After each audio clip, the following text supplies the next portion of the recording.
യോഹന്നാൻ 10:22 മുതൽ 42 വരെ. അനന്തരം യെരുശലേമിൽ പ്രതിഷ്ഠോത്സവം ആചരിച്ച് അന്ന് ശീതകാലമായിരുന്നു. യേശു ദൈവാലയത്തിൽ ശലോമോന്റെ മണ്ഡപത്തിൽ നടന്നുകൊണ്ടിരുന്നു. യഹൂദന്മാർ അവനെ വളഞ്ഞു, നീ എത്രത്തോളം ഞങ്ങളെ ആശിപ്പിക്കുന്നു? നീ ക്രിസ്തുവെങ്കിൽ സ്പഷ്ടമായി പറക എന്ന് അവനോട് പറഞ്ഞു. യേശു അവരോട് ഉത്തരം പറഞ്ഞത്, ഞാൻ നിങ്ങളോട് പറഞ്ഞിട്ടുണ്ട്, എങ്കിലും നിങ്ങൾ വിശ്വസിക്കുന്നില്ല. എൻ്റെ പിതാവിൻ്റെ നാമത്തിൽ ഞാൻ ചെയ്യുന്ന പ്രവൃത്തികൾ എനിക്ക് സാക്ഷ്യമാകുന്നു. നിങ്ങളോ എൻ്റെ ആടുകളുടെ കൂട്ടത്തിലുള്ളവരല്ലായികയാൽ വിശ്വസിക്കുന്നില്ല. എൻ്റെ ആടുകൾ എൻ്റെ ശബ്ദം കേൾക്കുന്നു. ഞാൻ അവയെ അറിയുകയും അവ എന്നെ അനുഗമിക്കുകയും ചെയ്യുന്നു. ഞാൻ അവയ്ക്ക് നിത്യജീവൻ കൊടുക്കുന്നു. അവ ഒരു നാളും നശിച്ചു പോകുകയില്ല. ആരും അവയെ എൻ്റെ കയ്യിൽ നിന്ന് പിടിച്ചു പറിക്കുകയുമില്ല. അവയെ തന്നിരിക്കുന്ന എൻ്റെ പിതാവ് എല്ലാവരിലും വലിയവൻ. പിതാവിൻ്റെ കയ്യിൽ നിന്ന് പിടിച്ചു പറിപ്പാൻ ആർക്കും കഴിയുകയില്ല. ഞാനും പിതാവും ഒന്നാകുന്നു. യഹൂദന്മാർ അവനെ എറിവാൻ പിന്നെയും കല്ലെടുത്തു. യേശു അവരോട്, പിതാവിൻ്റെ കൽപ്പനയാൽ ഞാൻ പല നല്ല പ്രവൃത്തികൾ നിങ്ങളെ കാണിച്ചിരിക്കുന്നു.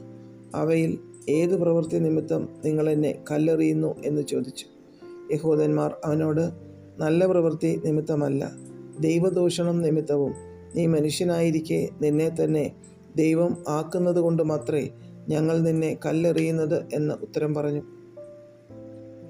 യേശു അവരോട്, നിങ്ങൾ ദേവന്മാരാകുന്നു എന്ന് ഞാൻ പറഞ്ഞു എന്ന് ഞങ്ങളുടെ ന്യായപ്രമാണത്തിൽ എഴുതിയിരിക്കുന്നില്ലയോ?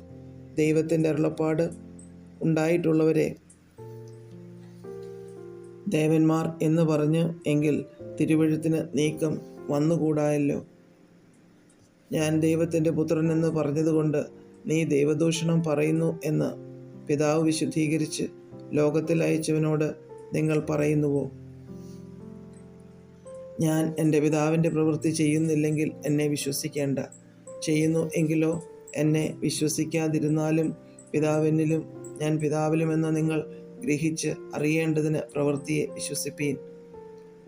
അവർ അവനെ പിന്നെയും പിടിപ്പാൻ നോക്കി. അവനോ അവരുടെ കയ്യിൽ നിന്ന് ഒഴിഞ്ഞുപോയി. അവൻ യോർദാനക്കരെ യോഹന്നാൻ ആദിയിൽ സ്നാനം കഴിപ്പിച്ചുകൊണ്ടിരുന്ന സ്ഥലത്ത് പിന്നെയും ചെന്നവിടെ പാർത്തു. പലരും അവൻ്റെ അടുക്കൽ വന്നു. യോഹന്നാൻ അടയാളം ഒന്നും ചെയ്തിട്ടില്ല, എന്നാൽ ഇവനെക്കുറിച്ച് യോഹന്നാൻ പറഞ്ഞതൊക്കെയും സത്യമായിരുന്നു എന്ന് പറഞ്ഞു. അവിടെ പലരും അവനിൽ വിശ്വസിച്ചു.